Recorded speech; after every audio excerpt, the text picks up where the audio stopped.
Hello everyone, how are you doing? This is MD Tech here with another quick tutorial. Today I'm going to be showing how to resolve the error alert that you may receive while getting a blue screen that says IRQL not less or equal.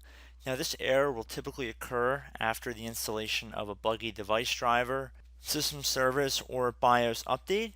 This error will typically indicate that a kernel mode processor driver attempted to access memory, which did not have permission to do so, and then you'll promptly receive this error alert. So I'm going to go over a way in order to resolve this issue as quickly as possible. So what we're going to do is head over to our search bar. It does not matter if we're on Windows 7 or Windows 8 or Windows 10. We're just going to try and type in memory diagnostic, and there should be a desktop app on if you're on Windows 10, and that is what will come up. On other versions of Windows, it'll still have the same icon. You want to left click on that. Then you want to left click on restart now and check for problems, which is recommended. So this will take a few moments. And once the computer is restarted and the scan is going, I will be back. Okay, so the computer has restarted and now it's running the Windows Memory Diagnostic tool. So we're going to let this thing just run as it goes, and I will be back once the test is complete. Hello everybody, I'm back. So the computer restarted. If the error is still appearing for you, there's another option we can go to, and that'll be to go to our search menu again, and we want to type in Device Manager.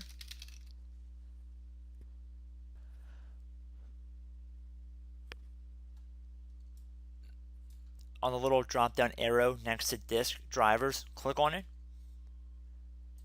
And now we see we have a disk driver here. Then we want to double click on it.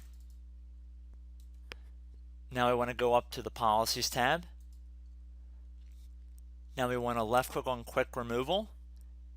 This should be the first option here. Then we want to left click on OK. Now you might get an alert here saying the system settings were changed, your hardware settings have changed, you must restart your computer for these changes to take effect. Do you want to restart your computer now? We're going to left click on Yes. So that is the second option we can explore. Once the computer restarts, hopefully your computer will not be receiving this error alert. If that still does not resolve your issue, the third method would entail removing peripheral devices from your computer, meaning if you have any USB sticks, flash drives, mouse, keyboard, speakers, anything that's using a USB port, or any device that's not really required for your computer to run, try testing your computer by unplugging them from the computer tower or laptop and see if the computer issues are resolved.